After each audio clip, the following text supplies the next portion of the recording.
Good evening. Good evening. Good evening. Thank you. Thank you. Good evening. So, thank you. Good evening. So, Congressman John Lewis, before his passing, wrote, "Democracy is not a state, it is an act." And what he meant was that America's democracy is not guaranteed. It is only as strong as our willingness to fight for it.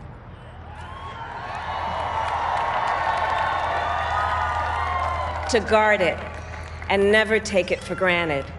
And protecting our democracy takes struggle, it takes sacrifice, but there is joy in it, and there is progress, because we, the people, have the power to build a better future.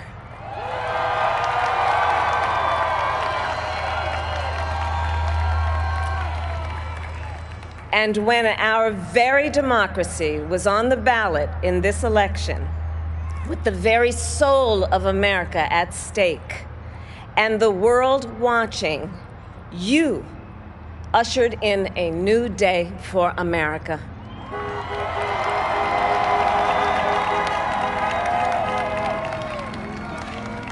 To our campaign staff and volunteers, this extraordinary team, thank you for bringing more people than ever before into the democratic process. And for making this victory possible. To the poll workers and election officials across our country who have worked tirelessly to make sure every vote is counted, our nation owes you a debt of gratitude.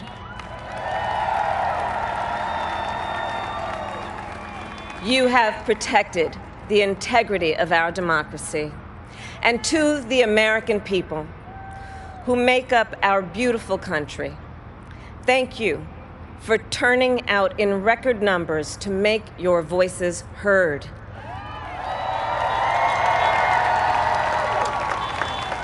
And I know times have been challenging, especially the last several months.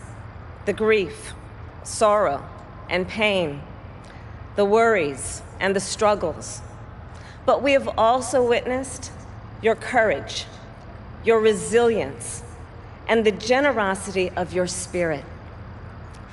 For 4 years, you marched and organized for equality and justice, for our lives and for our planet. And then you voted.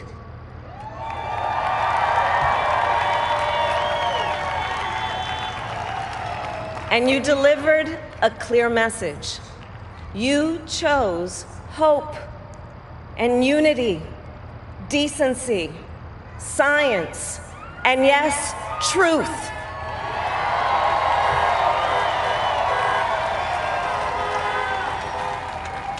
You chose Joe Biden as the next president of the United States of America.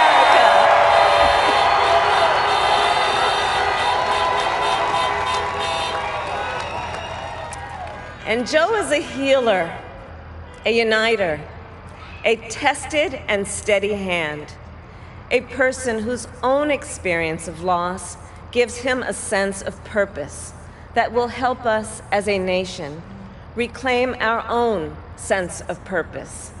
And a man with a big heart who loves with abandon. It's his love for Jill, who will be an incredible First Lady.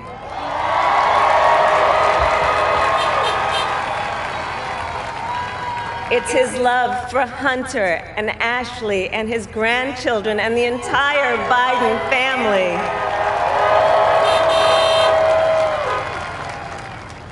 And while I first knew Joe as vice president, I really got to know him as the father who loved Bo, my dear friend who we remember here today. and to my husband, Doug,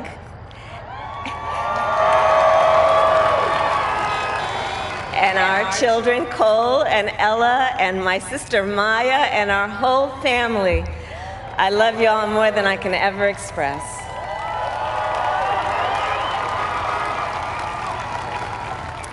We are so grateful to Joe and Jill for welcoming our family into theirs on this incredible journey.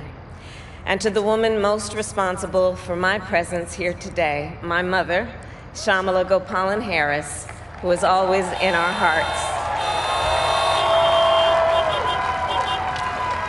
When she came here from India at the age of 19, she maybe didn't quite imagine this moment, but she believed so deeply in an America where a moment like this is possible. And so I am thinking about her and about the generations of women, Black women,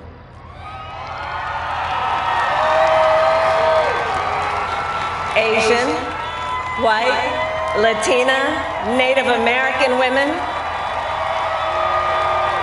who throughout our nation's history have paved the way for this moment tonight.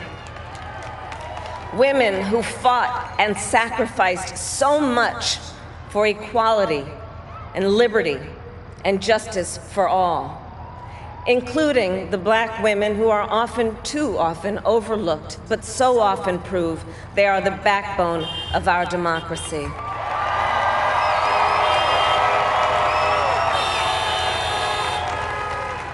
All the women who have worked to secure and protect the right to vote for over a century, 100 years ago with the 19th Amendment, 55 years ago with the Voting Rights Act, and now in 2020 with a new generation of women in our country who cast their ballots and continued the fight for their fundamental right to vote and be heard.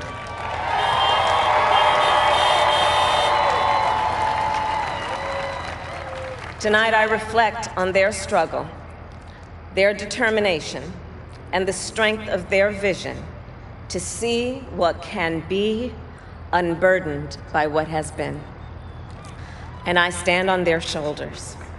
And what a testament it is to Joe's character that he had the audacity to break one of the most substantial barriers that exists in our country and select a woman as his vice president.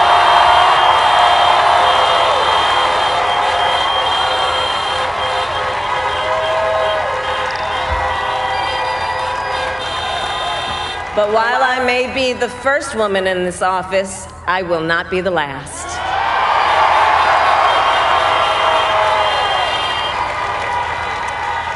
Because every little girl watching tonight sees that this is a country of possibilities. And to the children of our country, regardless of your gender, our country has sent you a clear message. Dream with ambition, lead with conviction, and see yourselves in a way that others may not, simply because they've never seen it before. But know that we will applaud you every step of the way.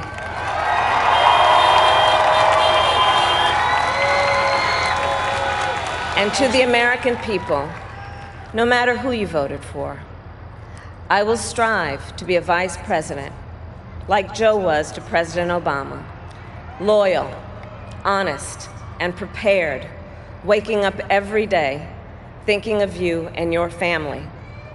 Because now is when the real work begins, the hard work, the necessary work, the good work, the essential work to save lives and beat this epidemic, to rebuild our economy so it works for working people, to root out systemic racism in our justice system and society, to combat the climate crisis, to unite our country and heal the soul of our nation.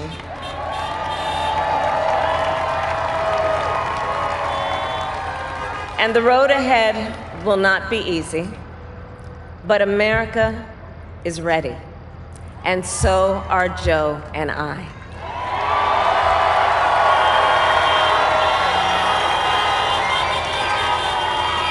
We have elected a president who represents the best in us, a leader the world will respect and our children will look up to, a commander-in-chief who will respect our troops and keep our country safe, and a president for all Americans.